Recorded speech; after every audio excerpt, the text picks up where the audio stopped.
যে বিক্রিটা তাহলে ওজনটা কিসে মাপছে? দিল্লিকে বলছি, বাংলাদেশের 20 কোটি মানুষের সাথে বেইমানি করে শুধুমাত্র একটা করদ রাজ্যের মুখ্যমন্ত্রীর উপর ভরসা করে যদি আপনারা মনে করেন যে আপনারা 800 কিলোমিটার রাস্তা 1000 কিলোমিটার রাস্তা বাংলাদেশের বুকের উপর দিয়ে চলে যাবেন, বোকার সঙ্গে বাস করছেন। শুধু বাংলাদেশের আভ্যন্তরীণ রাজনীতি দেখেন, এখানে ট্রেন পোড়ানোর রাজনীতি আছে বিএনপি আওয়ামী লীগের মধ্যে। স্লিপার খুলে ফেলা, ট্রেনের লাইন উঠায়া দেওয়া, আগুন দিয়ে ট্রেনের বগি পড়ায় দিয়ে মানুষ মেরা ফেলা, এই রাজনীতি বাংলাদেশে আছে। আপনি 800 কিলোমিটার রাস্তা ট্রেন নিয়ে যাবেন এখান থেকে নিরাপদে? এটা প্র্যাকটিক্যালি সম্ভব? বাংলাদেশের মানুষকে খুশি না করে একটা অগণতান্ত্রিক রাজ্যের সাথে মুখ্যমন্ত্রীর সাথে চুক্তি করে? অসম্ভব ব্যাপার, হইতেই পারে না। কানেক্টিভিটি হইতেই পারে। আমিও নেপালে যেতে চাই শিলিগুড়ি দিয়ে, আমিও উত্তর দিনাজপুর হয়ে আমি ভুটানে যেতে চাই, আমার ট্রাক যেতে চাই, ব্যবসা করবে, পেঁয়াজ আনবে, বিদ্যুৎ আনবে। আপনি বাংলাদেশের উপর দিয়ে যান, ত্রিপুরা যান, কুমিল্লা হয়ে, আমার কোনো সমস্যা নাই। কিন্তু শুধু আপনি নেবেন, আমি কিছু পাবো না, আমি দেবো না, এটা তো চুক্তি হতে পারে না। আপনি বারবার থেকে গ্যাসের পাইপলাইন নিয়ে যাবেন বাংলাদেশের উপর দিয়ে, কিন্তু বারবার গ্যাস আবার আমাকে বিক্রি করতে পারবে না, সেটা কেমন কথা বলবেন? অতএব আমরা কানেক্টিভিটির বিপক্ষে না, কিন্তু সেই কানেক্টিভিটি মিউচুয়াল ইন্টারেস্টের উপর ভিত্তি করে হইতে হবে।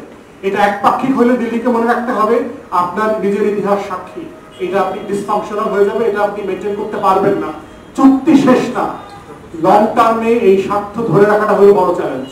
এই জন্য আমরা বলছি যে আমাদের রক্তাক্ত স্বাধীনতার ইতিহাসকে কোনোভাবে ছোট করবেন না। আমরা রক্ত দিয়ে দেশ স্বাধীন করেছি, কারণ দানসবগার বাংলাদেশ না, কোনোভাবে ছোট করবেন না। শেখ হাসিনা, শেখ পরিবার আর আওয়ামী লীগ বাংলাদেশ না।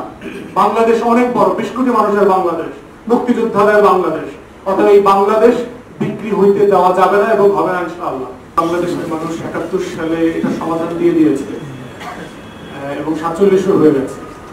অতএব বাংলাদেশের মানুষ 47 সালে এবং 71 সালে দুইটা লড়াইয়ের মধ্য দিয়ে তারা যে রাষ্ট্র করেছে, সেটার মধ্য দিয়ে এই প্রশ্ন উত্তর দিয়েছে যে আমরা একটা স্বাধীন রাষ্ট্র সার্বভৌমভাবে বাঁচিয়ে রাখার জন্য করেছি এবং এটা থাকবে।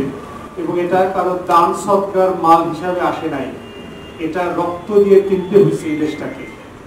এবং বাংলাদেশের মানুষ, বাঙালিরা ভুলে যায় নাই 1757 সালের সেই মীর জাফরের ইতিহাস, খসিটি বেগমদের ইতিহাস। অতএব যেই রক্ত দিয়ে বেইমানি করে দেশ হারানো হয়েছিল, সেটা লড়াই করে রক্ত দিয়ে আবার দেশটাকে উদ্ধার করতে হয়েছে। অতএব উত্তর খুব পরিষ্কার, বাংলাদেশ রাষ্ট্রের স্বাধীনতার সার্বভৌমত্ব বিক্রি করা হয় নাই এবং করা হবে না।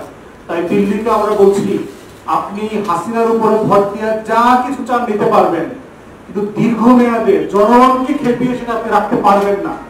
আপনার নিজের ইতিহাস থেকে আপনি শেখেন, শ্রীলঙ্কার দিকে তাকান, যাচ্ছে তাই করেছেন শ্রীলঙ্কাতে। তামিলদেরকে ফান্ডিং করে, অস্ত্র দিয়ে দেশকে অরাজক করে ফেলছিলেন। সেই শ্রীলঙ্কাতে আপনাদের অবস্থা কি আছে?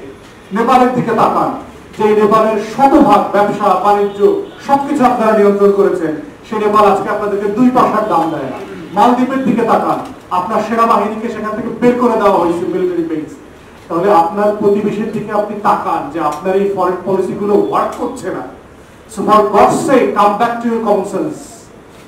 এই জন্য দিল্লিকে বলছি, বাংলাদেশের 20 কোটি মানুষের সাথে বেইমানি করে শুধুমাত্র একটা করদ রাজ্যের মুখ্যমন্ত্রীর উপর ভরসা করে যদি আপনারা মনে করেন যে আপনারা 800 কিলোমিটার রাস্তা 1000 কিলোমিটার রাস্তা বাংলাদেশের বুকের উপর দিয়ে চলে যাবেন, বোকার সঙ্গে বাস করছেন। সবাইকে ধন্যবাদ।